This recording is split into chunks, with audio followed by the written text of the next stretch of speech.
je suis Mylène. Bonjour, je suis Dina. Bonjour, je suis Martine. Bienvenue dans le podcast Sister, le podcast en famille. Hello les amis, j'espère que vous allez bien. Nous voilà les trois sisters, Martine, Dina, Mylène. Aujourd'hui, nous avons un sujet très important. Que faire face à la calomnie? Que faire face aux mensonges qui sont dits contre moi? Là, il n'y a pas à mentir, tous et toutes, arrivé à un moment dans notre vie, on a fait face à des mensonges contre nous, des choses que des gens ont dit, des choses injustes, bien entendu. Je ne parle pas de choses qui sont vraies.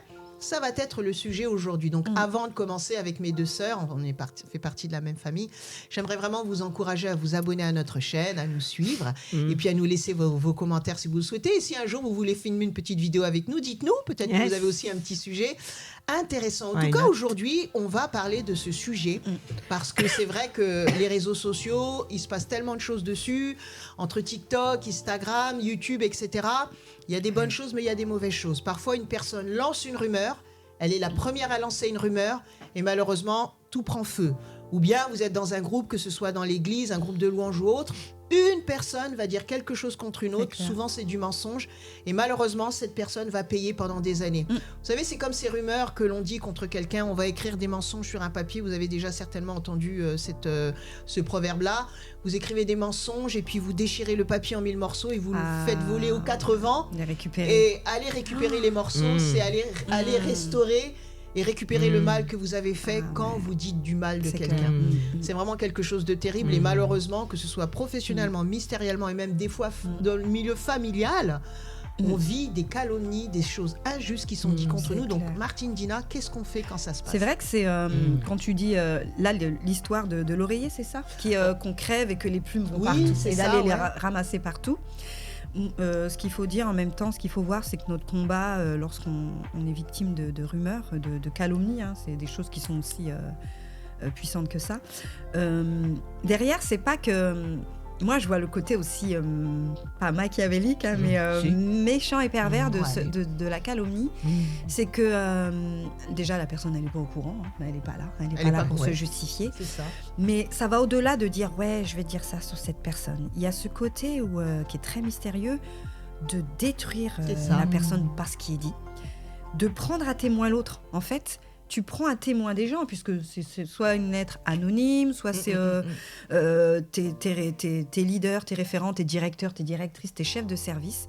Tu es assis, tu as une crédibilité, et puis tu prends tout le monde à témoin de ce mensonge qui est dit. C'est-à-dire que ça le propage encore plus, ça le valide, et en fait, tu détruis la personne. En fait, tu vends ton mensonge. C'est une lapidation. En fait, c'est comme tu sais, les autodafés, on met quelqu'un sur la place, voilà, regardez, il est sur le bûcher. Il aurait été, cette personne ferait, il parle au conditionnel, elle ferait de la sorcellerie, cette dame, il faut la brûler, tout le monde, oui, on est d'accord. C'est le juge inquisiteur qui a demandé, on voyait ça dans les films anciens. Au conditionnel, elle serait accusée.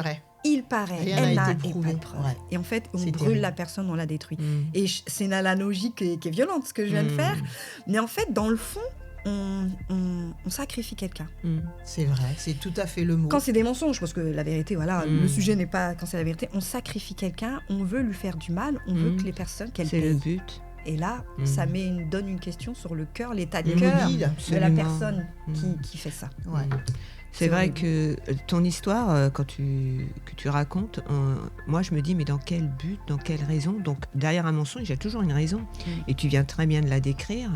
Et encore une fois, des fois je rigole quand je lis ces histoires avec Jésus où les pharisiens, ils lui inventent une vie, qui ne vit pas. Et lui, il est tout cool, là, il dit rien, il les écoute et tout. Et on en parlait tout à l'heure dans la voiture, on disait, on devrait, quand les gens nous mentent sur nous, on doit rien dire. Et tout, et on disait, c'est Martine a dit une phrase, c'est facile à dire, mais dans la pratique, c'est immensément dur. C'est horrible. Et c'est vrai, et je me dis, mais Jésus, mais comment t'as fait? Mais après, c'est Jésus. Et c'est vrai que Jésus, lui, il savait, son but, c'était de sauver, d'aller à la croix, de sauver des âmes. Et donc, il savait que ça faisait partie de son appel. Mais nous, qui sommes humains sur Terre, comment faisons-nous lorsqu'il y a un gros mensonge? Personnellement, j'ai jamais eu de gros mensonges dits à mon encontre, mais il y en a eu. Il y en a eu, sauf que je ne les sais pas. Moi, j'en ai eu, moi. Si, j'en ai eu, sauf que des fois, il y a des mensonges où on ne le sait pas. Moi, Et je dis souvent aux gens qui m'entourent, je dis souvent, des fois, il vaut mieux que je ne sache pas. Des fois, on me dit un truc, je dis, tu sais, tu n'aurais pas dû me le dire. J'étais bien quand tu ne me le disais pas, qu'on dise ça sur moi et tout. Et c'est vrai que ce n'est pas facile de réagir quand il y a des mensonges qui sont dits contre toi. Et à un moment donné, la première chose qu'il faut faire, parce que c'est le diable, hein, le mensonge vient de lui, une des premières choses qu'il faut essayer de faire, hein, c'est se dire, mais Dina, est-ce que tu es comme ça ? Est-ce que dans ce qui a été raconté, il y a une petite vérité Vous voyez, il faut se poser la question. Et après, quand tu n'as rien à te reprocher, tu dois te dire, mais dans ce cas-là, pourquoi ? Et en sachant pourquoi, c'est pas qu'on se met à la place des gens qui mentent. Hein. C'est pas qu'on les excuse. Mais c'est-à-dire qu'on s'examine, et quand on s'examine, quand on se pose des questions, à ce moment-là, le Saint-Esprit nous donne une façon de réagir. Il nous aide à réagir bien. Moi, ça m'est arrivé plusieurs fois où on disait des bêtises à mon boulot ou autre et tout, mais très rarement, hein, j'ai toujours fui... il faut fuir vraiment les mauvaises langues, les histoires, être dans un groupe qui parle et tout, comme ça, t'es tranquille. Mais ça m'est arrivé où il y avait une semi-vérité ou un mensonge et j'ai dû réfléchir. Quand j'ai tort, j'ai tort. Voilà. Et La question ne se non pose pas quand j'ai raison, mais quand il ne s'est rien passé, tout simplement, j'aime confronter les gens. J'aime aller. Et il y a des gens, ils ont peur de la confrontation. Je pense que c'est pas que j'aime, hein, mais je dois confronter pour que ça s'arrête. Et quand on confronte, il faut confronter avec l'aide de Dieu.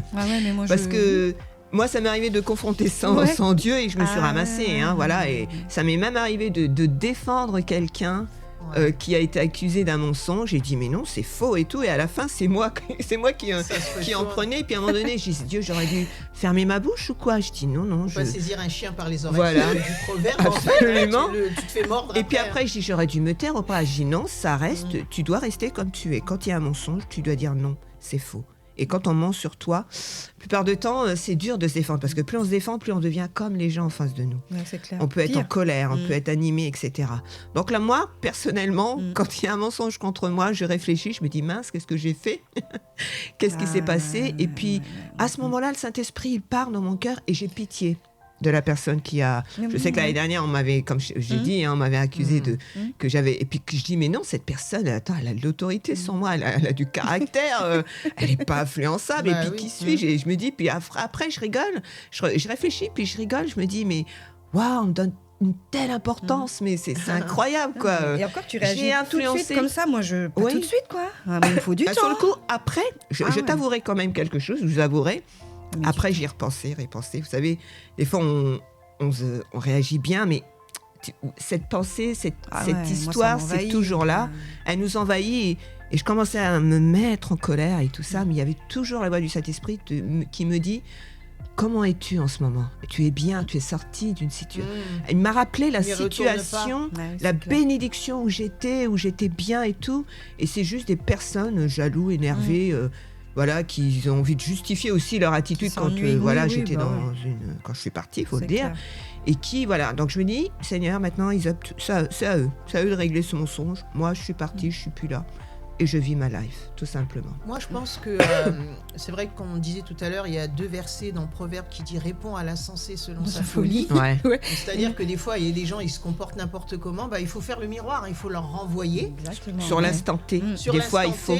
Oui. Et puis, il y a un autre verset qui dit « Ne réponds pas à l'insensé selon sa folie ». Donc, et c'est là où tu as dit quelque chose d'important, c'est que des fois, c'est pas agir tout de suite, c'est de se faire la réflexion, déjà s'examiner. Ça prouve vraiment que est-ce que peut-être on me reproche quelque chose ? Est-ce que peut-être je devrais Voilà. Et premièrement, on s'examine. Et puis deuxièmement, comme dit Martine, tout de suite, j'ai besoin de temps. On a besoin de temps, en fait. Des fois, on a besoin de temps. C'est Joyce Meyer qui disait que quand tu es énervé, ne prends jamais de décision à ce moment-là. Quand tu es contrarié, ne prends... Et c'est vrai que nous, dans notre famille, les vieux milieux, on est quand même impulsifs. Il y a un petit peu de chouchou italien antillais. Italien, je sais pas. Italien, voilà. Italien antillais. Et c'est vrai qu'on est à chaud, on réagit à chaud, mais en fait, c'est tout ce qu'il ne faut pas faire. C'est ce que nous dit Proverbe. C'est des fois, tu dois remettre la personne à sa place ou Si c'est quelque chose de grave, te défendre devant les tribunaux, etc., prendre des témoins. Puis des fois, tu dois laisser courir. Des fois, Jésus répondait aux pharisiens, il leur disait muraille blanchie. Puis des fois, il leur répondait même pas, c'est vrai. C'est plus Des fois, il leur répondait même pas. Donc ça veut dire que c'est vrai, quand ces choses se passent, des fois, tu te poses une question, tu te dis, mais c'est tellement insignifiant, c'est ridicule, ça vaut pas la peine que je donne mon attention. C'est tellement un mensonge de bébé, d'immature. Je donnerai ni mon temps ni mon attention. Mais des fois, ça prend des proportions gravissimes. Ça a de l'impact sur nous, sur notre famille, sur notre travail, sur plein de domaines. Et là, il faut confronter. Exactement. À un moment donné. C'est arrivé à ce moment-là. Je pense que la personne, qui, comme tu as dit, quelque chose d'important, c'est la personne qui dit la rumeur, ça révèle son fond.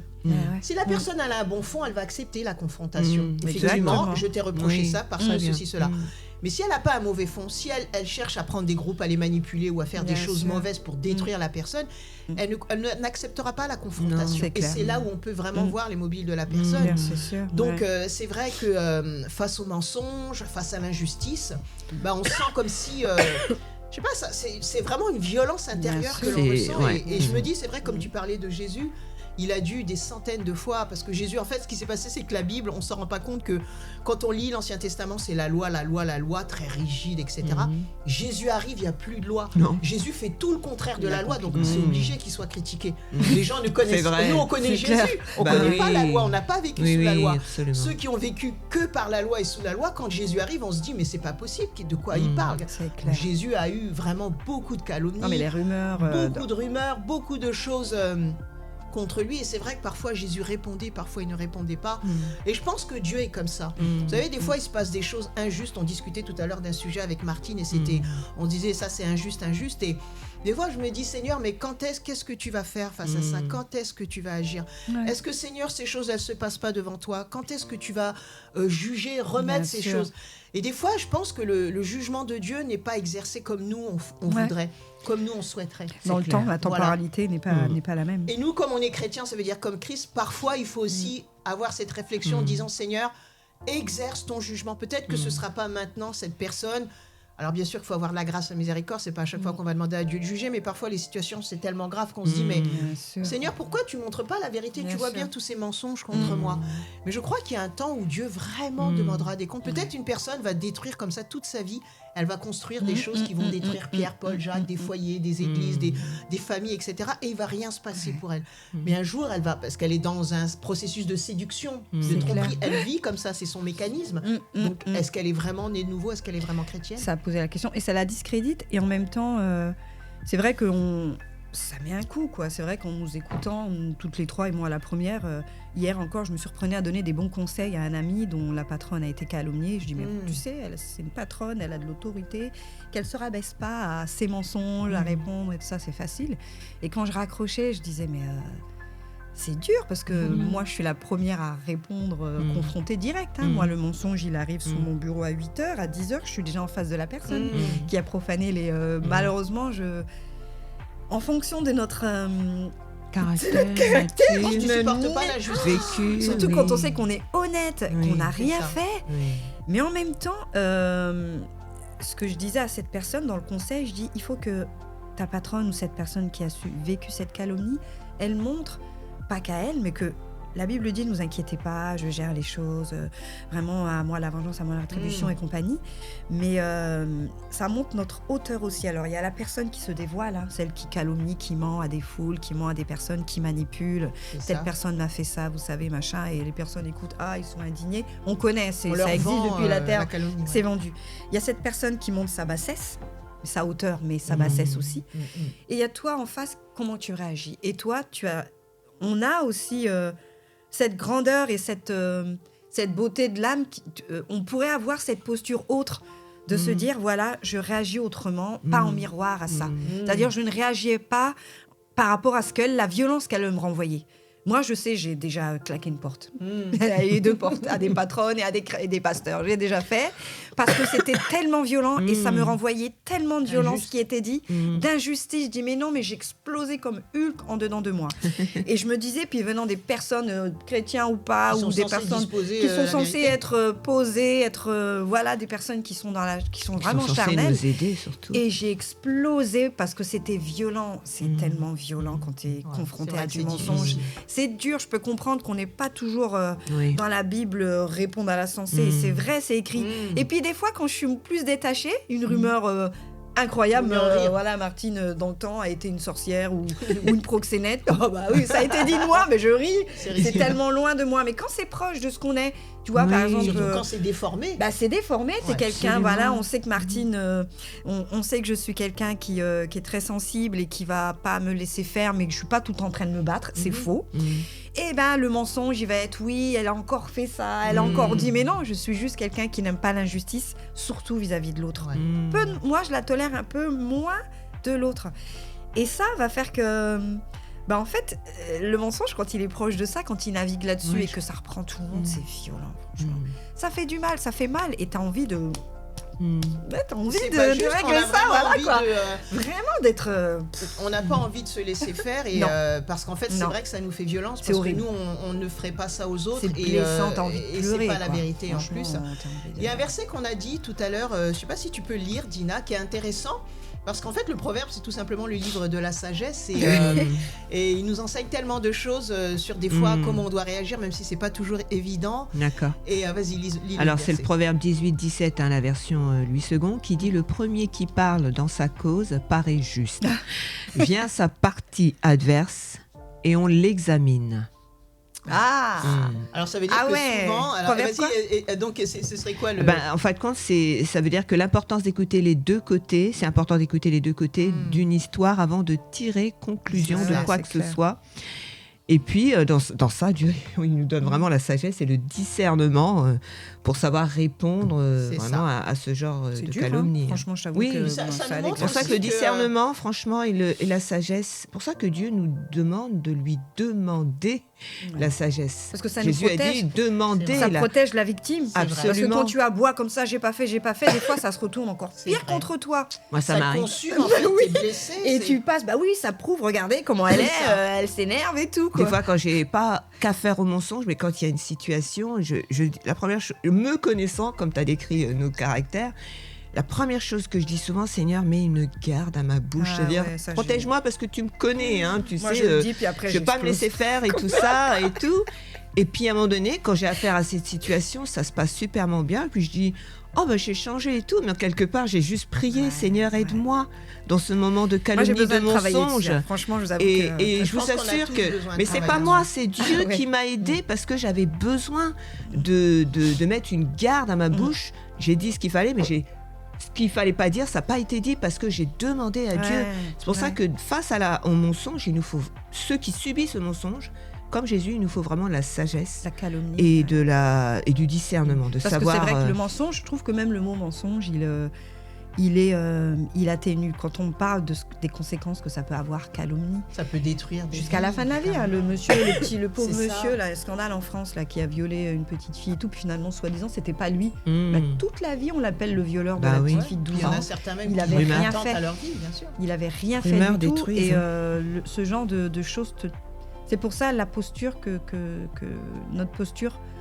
Pas être en miroir, on m'a toujours dit ne sois pas en miroir envers, mais c'est pas facile à faire, mais en même temps, c'est te protéger toi et garder ta grandeur. Garder ta grandeur. Ouais, t'as décrit l'histoire, les deux scènes de Jésus où Jésus, quand on le calomnie, il dit rien.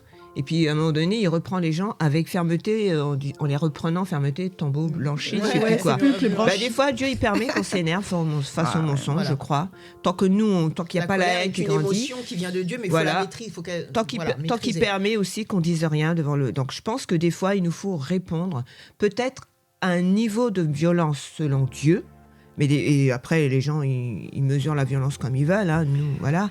Mais je pense que des fois, il nous faut, comme tu dis, répondre au mensonge et confronter les gens et les remettre à leur place. Si Jésus, il a fait ça parce qu'il s'est dit, peut-être, cette situation-là, si je l'arrête pas, il va y avoir des répercussions. Et quand il disait rien, c'est qu'il savait que c'était comme un flocon qui est tombé, puis on n'entend plus parler, quoi. Peut-être c'est aussi le degré de la calomnie mérite l'attention ou pas. En tout cas, une chose est sûre, c'est que quand on est là, on fait sa vie, on va bien, Des fois, l'ennemi n'arrive pas il sait pas comment nous embêter, alors il va nous distraire avec des choses qui sont des bêtises. Et c'est là où on se dit, je vais pas répondre à l'insensé selon sa folie, je vais pas perdre mon temps, mon énergie, je vais pas montrer au diable qui peut m'avoir avec une plume, je vais passer à autre chose parce que je suis quelqu'un de mature, j'essaie d'avoir de la grandeur, je vais ressembler à Christ, etc. Mais parfois, il y a des situations qui font que c'est gravissime, quoi. Ça attente à ma réputation, à ma famille, etc. Et je pense dans ces moments-là, ça vaut le coup de confronter la personne. C'est un peu répondre à l'insensé selon sa folie. Puisque cette personne, elle vous a dit ces choses à mon sujet qui sont fausses, que je réfute, moi j'aimerais justement qu'on en parle tous les trois. Exactement. En tout bien, tout honneur, en toute sagesse et avec amour, qu'on puisse discuter d'où vient mon problème et on verra si sa version sera la même. Et je pense que ça permettra de révéler le calomniateur, celui qui dit des mensonges, si elle est prête à aller jusqu'à là, c'est qu'effectivement il y a peut-être une communication qu'elle n'a pas compris. Mais si elle fuit, oh non, moi je veux pas, c'est qu'effectivement, comme tu dis, son plan est de détruire. Donc c'est une des façons de dire, je vais répondre à l'insensé selon ta folie. Puisque tu dis ces choses de moi, tu les réponds. Et tu fais ça devant la caméra, par exemple, sur les réseaux sociaux. Écoute, on va faire une réunion aussi sur les réseaux sociaux et on va en discuter. Est-ce que tu es d'accord ? On veut clarifier. T'as dit ça. Voilà. C'est pas ça. Voilà. C'est quoi ce que tu dis entre la réalité et ce que tu dis, mais ça se passe tellement pas comme ça. Mais non, ça se passe pas comme ça parce qu'on réagit tous à chaud. Non, puis en même temps, le calomniateur, il s'arrangera pour celui qui te calomnie. T'es pas forcément en bon terme. À partir du moment où il a déposé sa bombe, on va dire, de calomnie, je pense que c'est quand il n'y a plus de dialogue avec cette personne. Parce que concrètement, il n'y a plus de dialogue, et c'est ça qui est dur de se relever. Il y a aussi cette partie injuste où la personne, elle est assise dans une autorité, que ce soit un parent, un pasteur, un responsable, un patron. De service, les gens qui écoutent ne vont pas dire oui, mais bon, moi je préfère qu'on en parle avec parce que mon mari dit toujours on en parlera quand la personne sera là. Il a l'air de dire il faut qu'elle se défende aussi. Mais les autres ne vont pas re-questionner. Si le prophète l'a dit, c'est vrai. Et c'est le pasteur qui parle, si c'est le pasteur qui parle, c'est que le pasteur a raison. C'est un petit peu abusé de son poste. Et Dieu n'est pas comme ça. Jésus n'a pas été comme ça. Il était le défenseur des pauvres, des aveugles, des prostituées, de ceux qui n'avaient des orphelins, de ceux qui n'avaient personne pour les défendre. Donc, on n'a pas droit, dans notre position d'autorité, d'abuser d'un autre pour que les gens nous suivent et leur vendre des choses que les gens vont pas oser nous dire. Non, c'est pas vrai ce que tu dis. Mais dans ce que tu dis, c'est horrible parce qu'en fin de compte, les gens vont défendre plus la personne que la situation. C'est-à-dire, c'est un pasteur, il n'a pas menti, il a raison, on doit le respecter. Mais qu'est-ce qu'il en est de ce qui va, les conséquences de ce mensonge sur la personne, sur l'autre? Et non, ça ne doit pas se faire. Et un mensonge reste un mensonge, peu importe de la bouche. De quelle bouche elle sort. Mais tu sais, le problème des conséquences, et c'est ce que l'on voit depuis, et c'est triste, le problème des conséquences, c'est que la personne sur qui on dit des choses qui ne sont pas vraies va être punie, mis à part, on va plus lui parler, on va couper les ponts avec elle, on va l'ostrociser, je ne sais pas comment on dit, ostracize, là en anglais on dit ça, on va la mettre de côté, on va la punir, c'est-à-dire puisque moi on m'a dit ça sur toi, je ne te parle plus sans même connaître, est-ce que c'est vrai? Écoute Martine, on m'a dit ça à ton sujet, moi j'ai rien contre toi, mais est-ce que c'est vrai? Ça s'est passé comme ça? L'endoctrinement, et ça voilà, va loin, une forme de doctrine, ça peut être un autre sujet, et c'est injuste parce qu'en fait nous, les personnes qui veulent tellement l'unité créent la division. Ils créent la division en se disant telle personne est ainsi, donc je te le dis pour pas que tu la fréquentes. C'est ce qui est dit insidieusement. C'est pour ça il y a ce côté aussi machiavélique quand les ponts ont été coupés avec la personne, parce que la calomnie, elle arrive quand il n'y a plus de discussion, quand la bienveillance n'est plus là non plus. Et surtout quand c'est dans le milieu, nous on parle du milieu chrétien parce qu'on évolue dans un milieu chrétien et pas chrétien, mais ça nous blesse encore plus quand ça vient de l'intérieur de l'Église. Et le but, le mobile de la personne, c'est de détruire l'autre quelque part. On a beau faire, je suis un homme de Dieu, je suis un pasteur, je pardonne, la personne a fait du mal, je la pardonne, je lui pardonne, mais elle se justifie, comme tu dis. Mais la vérité, c'est qu'on sacrifie. Vous avez vu quelque part, sacrifions-la, on lâche des gens à la personne. Elle a fait ça, elle a osé faire ça, disons ça à son sujet, et paf. Et il y a ce côté qui est vraiment... C'est un jeu de manipulation, en fait. Et je pense qu'on traite un sujet qui est vraiment de la méchanceté par la parole, qui est de la vengeance, en fait. C'est la calomnie, le mensonge sur quelqu'un. C'est la dernière âme de la personne qui veut frapper fort, en fait. Qui veut dire, je vais la briser, cette personne. Et non pas, elle peut être comme ça, elle a des défauts, elle s'est comportée comme ça, ok, mais elle a des circonstances, on va essayer d'en parler. Non, elle a fait ça, et on retrouve ça dans le corps de Christ, avec des chrétiens, des pasteurs, des gens, on retrouve ça encore plus navrant dans l'église, ou même pas dans l'église, mais quand c'est dans l'église, c'est encore pire, parce que c'est... voilà. On cherche une paillette. Accepte le jugement d'un tiers sur un autre sans se dire elle a peut-être raison, elle a peut-être tort. C'est une crucifixion. Voilà. C'est une crucifixion. Voilà, c'est une crucifixion et c'est vrai que c'est dommage parce que ça peut véritablement apporter des blessures profondes, destruction, un ressenti d'injustice. Et puis la personne peut vraiment le traîner ça longtemps. Ouais. Et ce qui est bien, c'est qu'on sait aussi que Christ a vécu aussi. Il a été injustement. Souvent, il y a dit on a tué Jésus. Non, on n'a pas tué Jésus. Jésus a donné sa vie et il l'a donné d'une façon exceptionnelle parce qu'il l'a donné en pleine injustice. Jésus n'est pas venu se faire justice. Il aurait pu claquer des doigts et puis se faire justice en 2 secondes. Mais il a jamais fait justice. C'est vrai. Pour terminer ce podcast. Bien sûr qu'il faut répondre à l'insensé selon sa folie. Parfois, il faut remettre les gens à leur place. Et puis parfois, il faut laisser courir. Mais une chose est sûre, c'est que dans tous les points, il faut toujours rechercher la sortie, ressortir par le haut.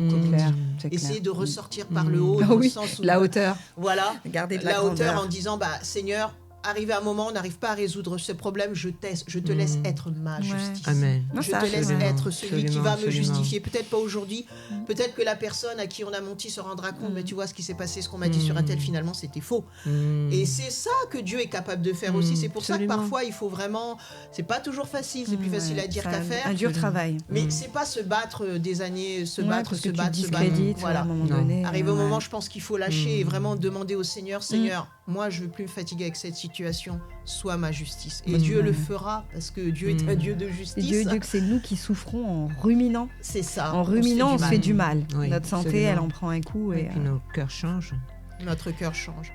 Voilà les amis, j'espère que vous avez aimé ce petit podcast en famille. On parle de situations vécues et non vécues, vécues aussi surtout. Oui. J'espère que vous avez aimé. En tout cas, mettez-nous un commentaire. Alors j'aimerais vous faire une petite promesse qui n'engage que moi. Après, j'espère que mes 2 sœurs seront d'accord. Oui, on essaiera de vous faire un petit podcast pour Noël. Ah oui, voilà. Oui. Peut-être devant un petit sapin de Noël. Peut-être des chansons aussi. Peut-être des chansons. Un mini-concert. Voilà, un mini-concert sister. Ouais, moi je veux bien. On va plus entendre vos voix que la mienne. Oui, des chansons avec Mylène. On va faire un petit podcast de Noël. On va essayer de filmer ça parce que c'est vrai qu'on a toutes les 3 nos vies, nos carrières, etc. Donc on essaie toujours de trouver. On n'est pas à plein temps sur YouTube, bien entendu. Non. On essaie toujours de trouver des petits moments pour faire notre petit podcast. En tout cas, j'espère que vous avez aimé. Oui. Mettez-nous des commentaires, abonnez-vous. Et puis si vous avez des questions, des idées, des suggestions, nous on est toujours open. Il n'y a pas de souci. Je vous dis à bientôt. N'oubliez pas que le Podcast Sister, c'est le podcast en famille.